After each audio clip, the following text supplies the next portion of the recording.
في لحظة من الزمن كان يعتبر أقوى رجل في أوغندا، زعيما لا يشق له غبار، يفرض سيطرته بقبضة حديدية، لكنه لم يكن سوى ظل قاتم يختبئ خلف ابتسامة مقلقة. تحول فجأة من بطل قومي إلى رمز للرعب والدمار. إيدي أمين، الرجل الذي انقلب على وطنه وقاد أوغندا إلى فترة مظلمة، في حين كان العالم يشاهد بصمت. قصة حكمه هي قصة صعود مدون وسقوط مدون، قصة الدماء والسلطة والقرار الذي غير مصير أمة بأكملها. الآن ستسمعون تفاصيل لم تروى من قبل، تفاصيل ستجعلكم تفكرون في قوة السلطة وحدودها المظلمة. ولد إيدي أمين في عام 1925 في مدينة كوبوكو الواقعة شمال غرب أوغندا، لأب من قبائل الكاكوا المسلمة وأم تنتمي إلى مجموعة إثنية محلية. لم يكن في طفولته ما ينبئ بمستقبل دموي أو طموح سياسي، كان مجرد طفل في قرية بسيطة محاطا بالفقر والاضطرابات التي كانت تعصف بأوغندا آنذاك، وهي لا تزال تحت الاستعمار البريطاني. ترك المدرسة في وقت مبكر، لم يعرف عنه التفوق الدراسي، لكنه امتلك شيئا آخر: جسد ضخم وقوة بدنية نادرة وروح قتالية تشبه الغرائز. ومع دخول القوات البريطانية في أوغندا مرحلة التجنيد المحلي، وجد إيدي نفسه مرشحا مثاليا، ليس بسبب فكر أو علم، بل بسبب بنيته الجسمانية وسلوكه المنضبط. في عام 1946 انضم إلى الجيش الاستعماري البريطاني المعروف آنذاك باسم جيش الملك الأفريقي، وهناك بدأت أولى خطوات التحول. بدأ جنديا بسيطا، ثم ما لبث أن أثبت نفسه في ميادين التدريب والانضباط، وكان البريطانيون يرونه مفيدا، لأن ولاءه لم يكن للوطن بل لمن يعطيه السلطة. شارك في حملات قمع ضد قبائل متمردة داخل أوغندا وكينيا، بل تم إرساله ضمن قوات شاركت في قمع ثورة الماو ماو الشهيرة في كينيا، والتي كانت تسعى للاستقلال عن التاج البريطاني. كانت تلك الفترة كافية لتشكيل ملامح إيدي أمين: مقاتل لا يرحم، منفذ للأوامر دون نقاش، رجل تعلم أن السلطة تنتزع بالقوة لا تمنح بالكلمات. لم يكن مهتما بالسياسة في البداية، لكنه كان يراقب، يتعلم ويقترب من أصحاب النفوذ، حتى بات اسمه معروفا داخل أروقة القيادة العسكرية. ولأن الأنظمة الاستعمارية كانت تكافئ الولاء الأعمى، بدأ إيدي أمين يتدرج في الرتب العسكرية بسرعة لافتة، وفي وقت قصير أصبح من أبرز الضباط في الجيش الأوغندي. لكنه لم يكن وحده، فقد كان هناك رجل آخر يراقبه، رجل اسمه ميلتون أوبوتي، الذي سيلعب دورا محوريا في حياة أمين، وسيتحول لاحقا من حليف إلى عدو، ومن سبب في صعوده إلى سبب في نهايته. بحلول نهاية خمسينيات القرن العشرين، كانت أوغندا على وشك التحول. الرياح القادمة من الشمال والجنوب، من القاهرة إلى دار السلام، كانت تحمل رائحة الاستقلال والأفكار التي لا تعجب المستعمر البريطاني. ومع تنامي النزعة الوطنية، بدأ البريطانيون يستعدون للانسحاب، وراحوا يبحثون عن رجال يمكن الوثوق بهم لملء الفراغ. وكان إيدي أمين الجندي المطيع أحد تلك الأسماء. لكن أمين لم يكن وحده يتحرك في الظل. على الطرف الآخر كان هناك ميلتون أوبوتي، سياسي صاعد من الشمال، يمتلك كاريزما وخطابا يلهب الجماهير. وفي لحظة طلاق غريبة اجتمع الاثنان: أوبوتي العقل السياسي، وأمين القوة الخشنة. اعتمد أوبوتي على أمين لإحكام قبضته على الجيش، وجعل منه أداة لضرب خصومه السياسيين مقابل وعود بالترقية والنفوذ. وكانت تلك الصفقة بداية مرحلة جديدة. صعد إيدي أمين بسرعة غير مألوفة، لا يملك تعليما ولا خلفية سياسية، لكن رتبته العسكرية كانت تتضخم كما تتضخم طموحاته. في عام 1962 حصلت أوغندا على استقلالها رسميا، ومعه صعد أوبوتي إلى سدة الحكم، وجعل من أمين نائبا لرئيس أركان الجيش. لم يكن أمين يعرف السياسة، لكنه بدأ يلاحظ أن السلطة ليست فقط في فوهة البندقية، بل في الاجتماعات المغلقة وفي الميكروفونات التي تخاطب الشعب. فبدأ يتقرب من الصحافة ويظهر في المحافل ويلتقط الصور، ويقدم على أنه الضابط الوطني النموذجي. وبذكاء غريزي بدأ يزرع رجاله في وحدات مختلفة داخل الجيش، يختارهم من أبناء قبيلته ومن الموالين له فقط، حتى أصبح الجيش نفسه شيئا فشيئا تحت قبضته.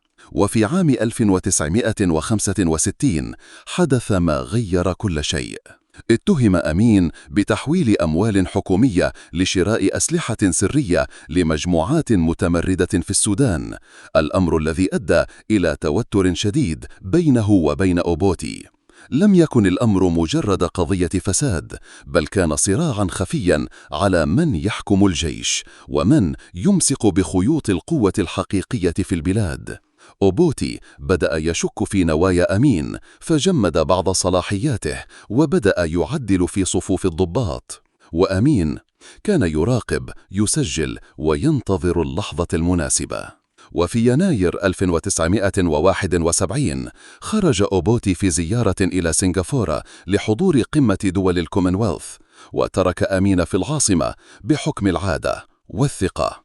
لكن الثقة كانت مميتة. في غيابه تحرك أمين بسرعة خاطفة، دبر انقلاتا عسكريا وسيطر على الحكم خلال ساعات.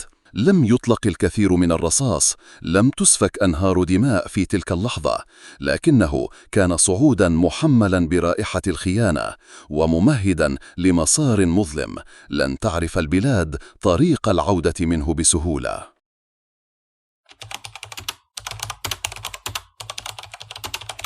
عام 1971 استيقظت أوغندا على مشهد لم تعهده من قبل.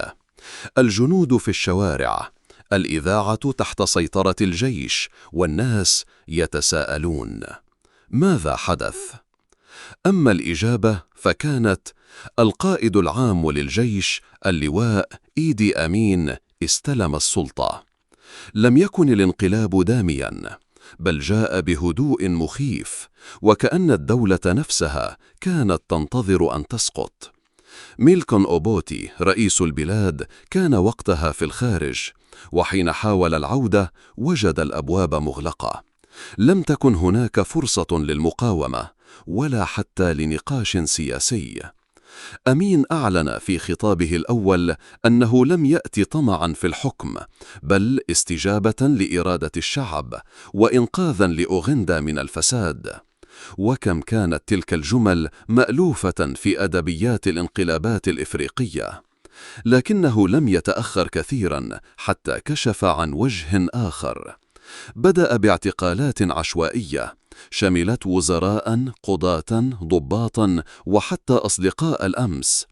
أي شخص اعتقد أمين أنه قد يشكل تهديدا حتى لو لم يقل كلمة كان يعتقل أو يختفي.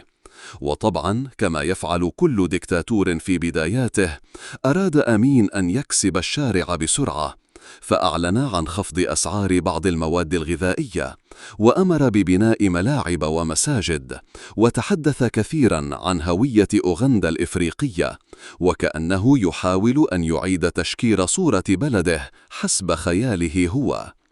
لكن خلف المظاهر كان يبني شيئا آخر أكثر رعبا. أسس جهازا سريا يعرف بالبحرية الخاصة، ليس له علاقة بالبحر، بل هو وحدة اغتيال منظمة تعمل خارج القانون وبأوامر مباشرة من الرئيس.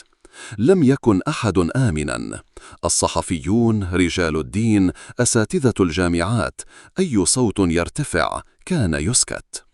وفي الوقت نفسه كان أمين يعيش حياة مزدوجة، زيارات رسمية، مؤتمرات، حفلات استعراضية، وفي الخلف سجون مليئة ومقابر جماعية تحفر في الخفاء. كنت أبحث وأنا أكتب هذه السطور وأسأل نفسي: هل كان أمين يؤمن حقا أنه المنقذ؟ أم أنه استغل خطاب الإنقاذ الوطني كذريعة للتمدد والسيطرة؟ لا أملك الجواب اليقيني، لكن كل المؤشرات تقول إن أمين لم يكن يسعى فقط للسلطة، بل كان يسعى للخلود، للصورة التي ترسم له في عقول الناس. فقد بدأ يطلق على نفسه ألقابا غريبة: الفريق الركن، الدكتور، فارس الإمبراطورية البريطانية، ملك اسكتلندا، بل وزعم في خطاب شهير أنه أعظم رئيس لأوغندا منذ الخليقة. كانت السلطة تسكره، وكلما طال جلوسه على العرش زاد جنونه واتسعت دائرة الخوف من حوله.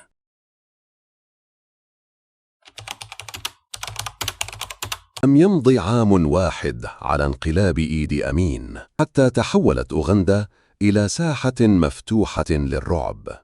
ما بدأه بشعارات الحرية والكرامة انتهى بسجون سرية واعتقالات ليلية لا يعود منها أحد. لم تكن انتهاكات نظامه عشوائية، بل كانت منظمة، مدروسة ومتوحشة. أنشأ جهازاً أمنياً خاصاً به، جهاز لا يخضع للقانون ولا يراجع في قراراته أحد. اسمه State Research Bureau، اسم يبدو وكأنه دائرة علمية، لكنه في الحقيقة كان مركزاً للتعذيب والاختفاء القسري. تقارير المنظمات الدولية تقول إن عدد ضحايا نظام إيدي أمين يتراوح بين 100 إلى 300 ألف شخص، كلهم قتلوا خلال 8 سنوات فقط. الإعدامات كانت تتم دون محاكم، يكفي أن يهمس أحدهم في السوق بكلمة نقد أو يكتب سطراً في صحيفة ليختفي في اليوم التالي. حتى داخل قصر الحكم لم يكن أحد يشعر بالأمان، وزراؤه ومستشاروه وحتى حراسه كانوا في حالة خوف دائم. في أحدى القصص التي رويت لاحقاً أن أحد مساعديه قدم له مذكرة فيها خطأ مطبعي، فقط خطأ بسيط في ترتيب فقرة، فأمر بإعدامه فوراً، وقال: إذا سمحت بالخطأ الصغير سيأتيني الخطأ الكبير. لم يكن يسامح ولم يثق بأحد، حتى زوجاته كن تحت المراقبة. كان لديه 7 زوجات، بعضهن هربن خوفاً، وأخريات اختفين في ظروف غامضة. وعندما اتهم بإخفاء إحدى زوجاته وقتلها نفى بشدة، ثم ظهر فجأة في مستشفى رسمي وهو يقف إلى جانب جثتها مشوهة ليعلن أن سبب وفاتها طبيعي. لكن عيون الناس كانت ترى شيئاً آخر، وكانت تصمت. لم يكن أمين فقط ديكتاتوراً في الداخل، بل بدأ يتدخل في شؤون الدول المجاورة، يرسل المقاتلين، يدعم الثورات، ويتحدث كما لو أنه زعيم القارة بأكملها. وأغرب ما في الأمر أنه كان يفتخر بذلك علناً، ويعلن عن عمليات خطف واغتيال كما لو كانت إنجازات دبلوماسية. أما المشهد الذي اختصر كل شيء فكان في إحدى خطبه، حين وقف أمام آلاف الجنود وقال لهم وهو يبتسم: إذا رأيتم العدو لا تقتلوه بسرعة، دعوه يشعر بالخوف أولاً. في تلك اللحظة لم يكن هناك شك بعد، إيدي أمين لم يكن رجل دولة، بل رجل رعب. ومع ذلك استمر في الحكم، واستمرت آلة القمع. لكن لكل طاغية نقطة تحول، لحظة ينقلب فيها المد. وكانت تلك اللحظة قريبة، قريبة أكثر مما ظنه هو نفسه. على مدى سنوات ظل إيدي أمين يتصرف كأنه خارج عن الجغرافيا وعن المنطق. لم تكن أوغندا بالنسبة له دولة، بل كانت ملكاً شخصياً، أرضاً يطوعها حسب رغباته، وشعباً عليه الطاعة أو الصمت. لكنه لم يكتفي بالداخل، بل بدأت عيونه تتجه نحو الجوار، وتحديداً تنزانيا.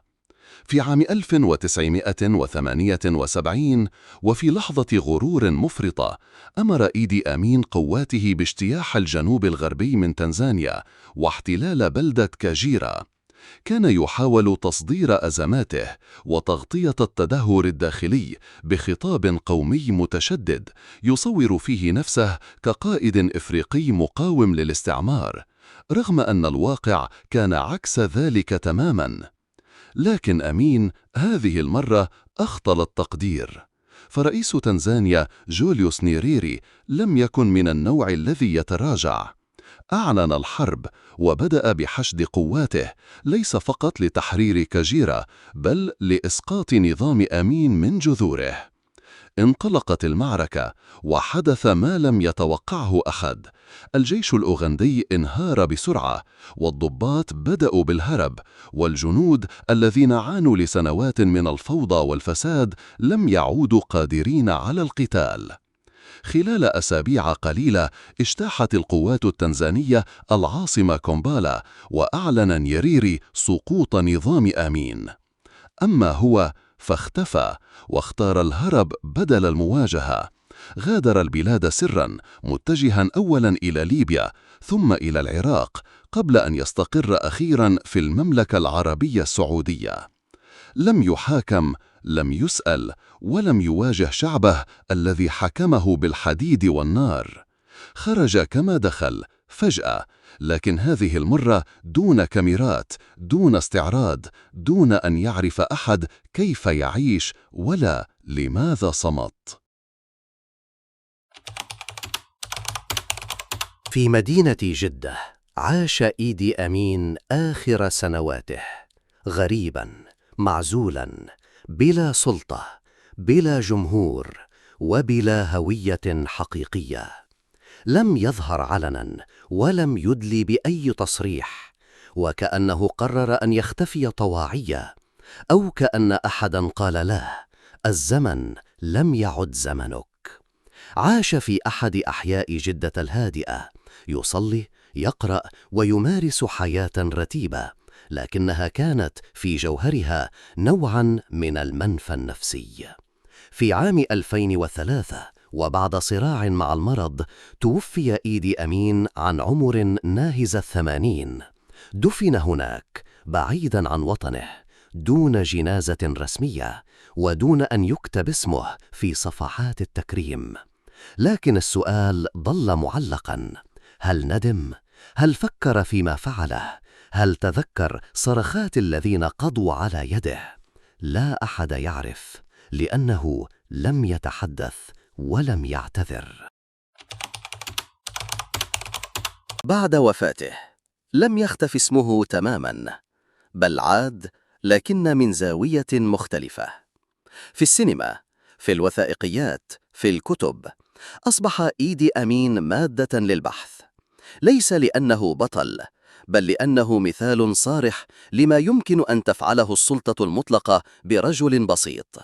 رجل بدأ جندياً وانتهى ديكتاتوراً يضرب به المثل في الطغيان. وصف بأنه هتلر إفريقيا، وقال عنه بعض معاصريه إنه كان يضحك وهو يصدر أوامر الإعدام، بينما اعتبره آخرون ضحية لمجتمع هش ساعده على الصعود ثم تركه يجن بمفرده. في النهاية، قصة إيدي أمين ليست فقط قصة رجل، بل هي مرآة لما يحدث حين يتحول الوطن إلى ملكية شخصية، وحين تغتال الدولة باسم الوطنية، وحين لا يجد الشعب من ينقذه من جلاده. هو درس لا يجب أن ينساه. إذا كنت قد وصلت إلى هنا، لا تنسى الاشتراك في القناة لدعمنا على الاستمرار، والضغط على زر اللايك لأنه يساعد المقطع على الانتشار، وكتابة تعليق ماذا تود أن تسمع في الحلقة القادمة عن أي شخصية. في أمان الله.